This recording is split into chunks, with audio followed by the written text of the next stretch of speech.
Olá pessoal, eu sou o Daniel, vim falar um pouquinho da prova de conhecimentos específicos, o segundo dia da FAMERP.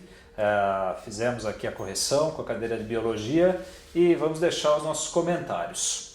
Bom, a prova abordou os diversos temas da Biologia, tá?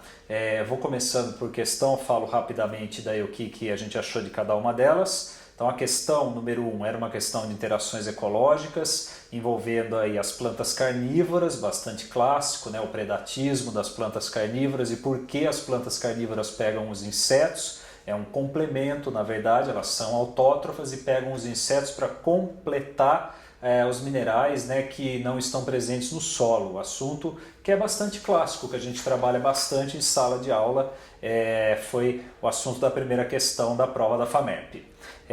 A segunda questão falava da seca fisiológica, questão de botânica, lembrando, a seca fisiológica é uma seca não normal, não é a falta de água, é a falta de sais ou excesso de sais no caso, porque a pessoa molhou as plantas com a água do mar, então cobrou um conceito interessante da fisiologia vegetal, a seca fisiológica, questão de botânica.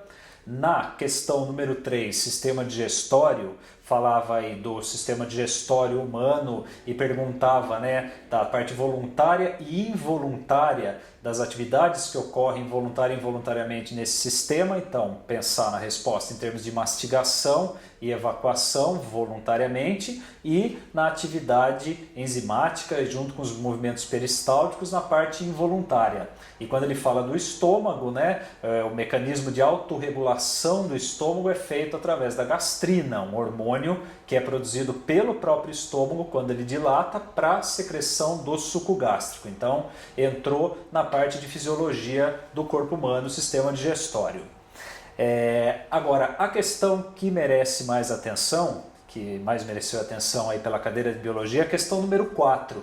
Ela é uma questão que mescla um pouquinho de genética e biologia molecular, e ele pergunta, e deixou a gente bastante surpreso, da cromatina sexual, em qual fase da intérfase que é mais provável visualizar a cromatina sexual.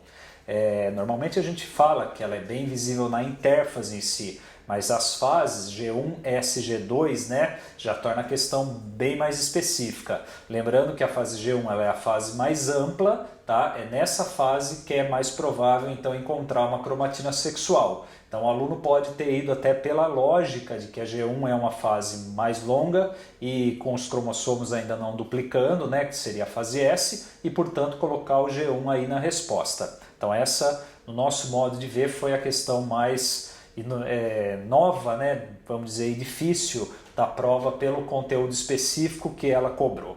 Perfeito? E ao igualar aqui as cromatinas sexuais é a compensação de dose, na cromatina sexual nos homens e nas mulheres. Então era também bem clássico.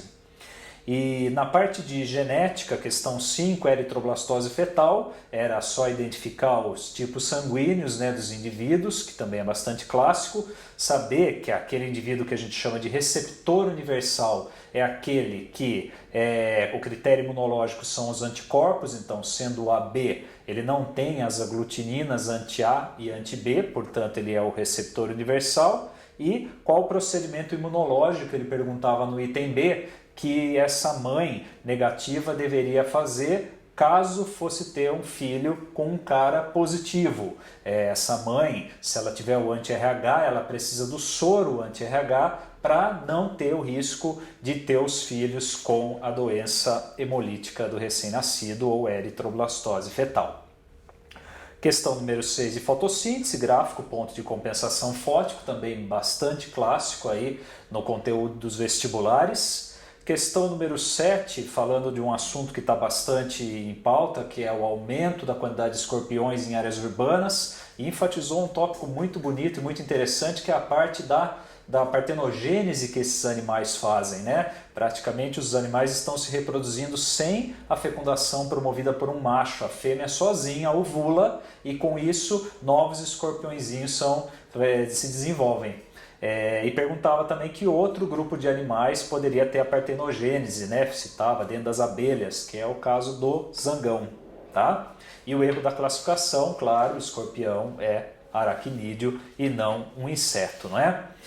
E a última questão da prova, questão de citologia, organelas citoplasmáticas, cobrava aí conceitos, né, de organelas, mostrava uma foto muito bonita aqui da traqueia humana e perguntava quais as organelas presentes, importantes para os movimentos ciliares, importante aí citar os centríolos e também as mitocôndrias, e justificar porque um homem que não forme proteínas que integram essas estruturas poderia apresentar problemas respiratórios, né? Problemas então respiratórios e também infertilidade. O problema então da infertilidade estaria relacionado com o movimento dos espermatozoides e da formação dos cílios na traqueia com o movimento do muco, acumularia muco e causaria problemas respiratórios. Então é uma prova que no nosso modo de ver cobrou assuntos aí que são clássicos da biologia, mas de uma maneira mais trabalhosa, como a FAMERP já tem feito em seus vestibulares. Espero que todos tenham ido muito bem.